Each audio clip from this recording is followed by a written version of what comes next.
మబ్బుల్లో పరిగెత్తే పెరుగులాంటి జన సైనికులకు దారి పొడుగుతా మేడల మీద మిద్దెల మీద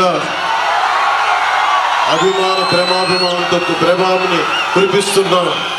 ఆశేష జన సందోహానికి, అన్నదమ్ములకి, ఆత్మబంధువులకి దారి పొడుగుతా మార్పు కోసం మీరు వచ్చారు.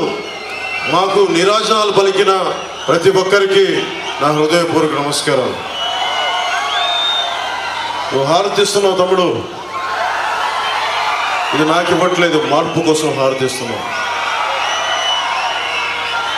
ఒకటే మాట, ఎక్కడికి వెళ్ళినా రాష్ట్రంలో ఏ మూలకెళ్ళినా యువతి యువకులు బయటకు వచ్చి మాకు మార్పు కావాలి, అలసిపోయాం, విసిగిపోయాం, మాకు మార్పు కావాలి అంటే ఆ మార్పుని నేను ఇప్పుడు గమనించలా, ఇప్పుడు గ్రహించలా.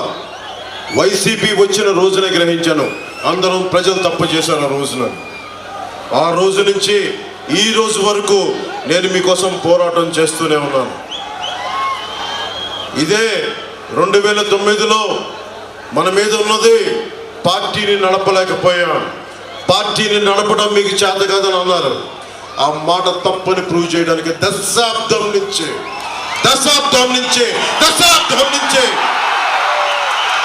నిలబెట్టి చూపించాం, నిలబడి ఉన్నాం, మీ భవిష్యత్తు కోసం ఉన్నాం. యువతరానికి ఏ సంపద విడిచిపెట్టాం? యుద్ధము, రక్తము, కన్నీరు తప్ప, గాయాలు, బాధలు, వేదనలు తప్ప, కలలు తప్ప, పిరికితనం, మోసం తప్ప. కష్టాలు మనకి, సంపద పెద్దిరెడ్డి గారికి, మిథున్ రెడ్డి గారికి, జగన్ రెడ్డి గారికి. కష్టాలు మనకి, త్యాగాలు మనకి, బలిదానాలు మనకి. మీ కష్టం తెలుసుకున్నవాడిని, మీలో ఒకరిని. 30,000 మంది ఆడపిల్లలు ఆంధ్రప్రదేశ్ నుంచి గాయమైతే, అదృశ్యమైతే వీళ్ళకి పట్టదు. పెద్దిరెడ్డి గారికి పట్టదు, మిథున్ రెడ్డి గారికి పట్టదు, జగన్ గారికి పట్టదు. వాళ్ళు వచ్చి కేవలం దోపిడీ చేయడం తప్ప ఇంతమంది ఆడపిల్లలు అదృశ్యం అయిపోయారే, వీళ్ళ గురించి మాట్లాడాలన్న ధ్యాస లేదు వీళ్ళకి.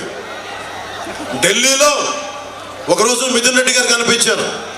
పార్లమెంటరీ అఫైర్స్ మినిస్టర్ మ్యారేజ్కి వెళ్తే ఆయన చాలా గర్వంగా చెప్తున్నారు, చిత్తూరు జిల్లాలో ఎవరు వచ్చినా సరే మేము ఒప్పుకోం, మేము ఒకళ్ళ జోలికన్నా మా నియోజకవర్గాలకు వస్తే మేము వాళ్ళని మామూలుగా వదలమని చెప్తా ఉన్నాను నాతోటి.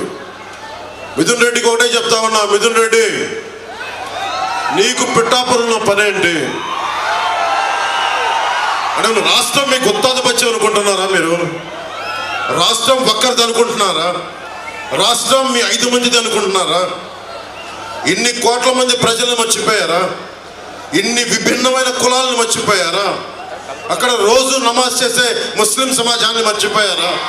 దారి పొడవున క్రైస్తవ చర్చిలు ఉన్నాయి, వాళ్ళని మర్చిపోయారా? దేవాలయాలు ఉన్నాయి, వాళ్ళని మర్చిపోయారా? ఏం దౌర్జన్యం చేస్తారు? రాజకీయాలు ఇక్కడ అందరికీ ఒకటే చెప్తా ఉన్నా, నాకేం సరదా కాదు రాజకీయాలు.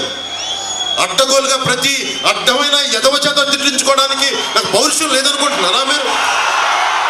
ప్రతి పనికి మాలిన ఎదవ తిడతాడు. దేనికోసం తిట్టించుకుంటున్నా? మీ భవిష్యత్తు కోసం, ఆడబిడ్డల సంరక్షణ కోసం, ఆడబిడ్డల భద్రత కోసం, పెద్దలకి ఒక భద్రత ఇవ్వడం కోసం. ఓటు ఎందుకు చీలకూడదన్నాను. రాయలసీమ ఒకరి గుత్తాధిపత్యమా? రాయలసీమ ఒకరి గుత్తాధిపత్యమా? జగన్ గుత్తాధిపత్యమా? రాయలసీమ ఏం మాట్లాడతాను? వెళ్ళి కర్నూలుకి వెళ్ళు, కొన్నిదల గ్రామం ఉంటుంది, వెళ్ళి చూడు. అక్కడ ఏదో రాయలసీమ నీ గుత్తాధిపత్యం ఉన్నట్టుగా మాట్లాడతావు. దమ్ము లేదా మాకు? ధైర్యం లేదా మాకు? ఏం మాట్లాడతావు? 40 మందిని మట్టలు చేసి బెదిరిస్తారా మీరు? పెద్దిరెడ్డి గారు అరే ఎర్ర చందనం వీళ్ళకి ఇంధనం అయిపోయింది. వీరికి అడ్డు వచ్చిన నరికేస్తారు, కాళ్ళు చేతులు తీసేస్తారు, హాస్పిటల్లో ఇంజక్షన్ చంపేస్తారు. గంగిరెడ్డి లాంటి ఒక మాఫియా డాన్, ఎర్రచందనం డాన్, అలిపిరి కట్నంలో నిందితుడు 15లో మార్క్సిస్టులు అరెస్ట్ చేస్తే మళ్ళీ ఈరోజు అతను మిథున్ రెడ్డితో తిరుగుతూ ఉంటాడు. వైసీపీ గూండాలందరికీ గుర్తుపెట్టు.